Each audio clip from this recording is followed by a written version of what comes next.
From resume writing to interviewing, job seekers have to make several good impressions before getting hired. But the first gatekeeper on the path to human resources often isn't even human. It's a computer. If your resume has the right keywords in it, it'll go to the top of the pile. If it doesn't, no human being ever sees it.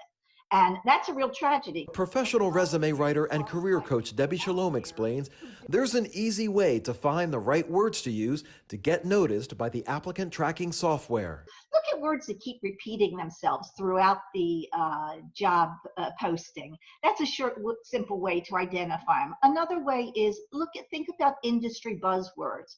Which words keep coming up in your industry? Using the right keywords can help put your resume in the hands of the second gatekeeper, human resources.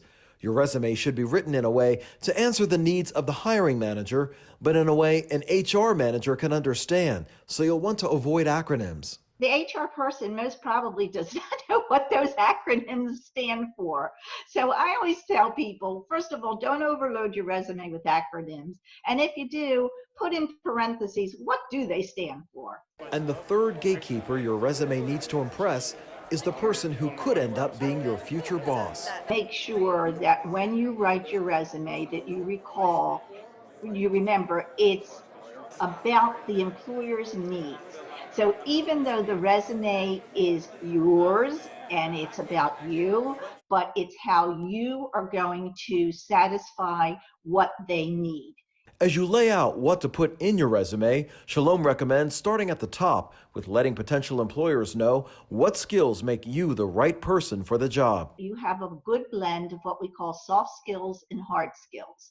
Soft skills are attributes. They can be personality attributes. They can be things like, can you problem solve, conflict resolution, customer service. That's a big one today. So you want to make sure that the top third piece of your resume, which we call either the profile or the qualification summary, you're looking at things like strong interpersonal, time management, and organizational abilities. The next section gives you a chance to list your professional experience and write about the achievements throughout your career. You want to say, how did you do it? And if possible, what was the result? So I always tell people, think of it as, what is the problem? What actions did you take? And what are the quantifiable results? That's what you need to put on a resume, because that's what tells the story. And make it bold. If you imagine that an HR manager or a recruiter has, only a few seconds and they're scanning, just think about it, your eye scanning down. What's going to stop your eye? Something that's folded. So that's exactly what you want them to do. You want them to stop and read what it is. Now, it's not that I just fold any old thing.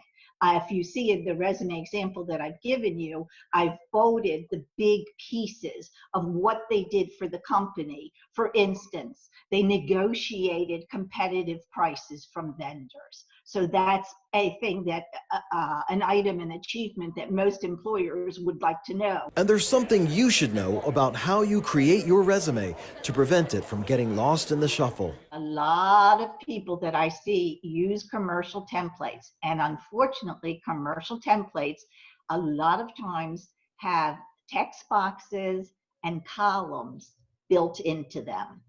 They don't go through the applicant tracking system software. And if you want a callback, don't put your contact info in the header of your document. One time I had a client who used a header, which you also shouldn't use, the headers and the footers, and they put their contact information in the header. They never got a response and they couldn't understand why. They came to me. The first thing I did, of course, was look how it was formatted. And I said, because they don't know how to contact you, your information is in the header. And before you apply for that job and hit send, test out how your resume appears on different operating systems, both Windows and iOS, or export it as a PDF just to be safe. Mark Roper, WMAR2 News.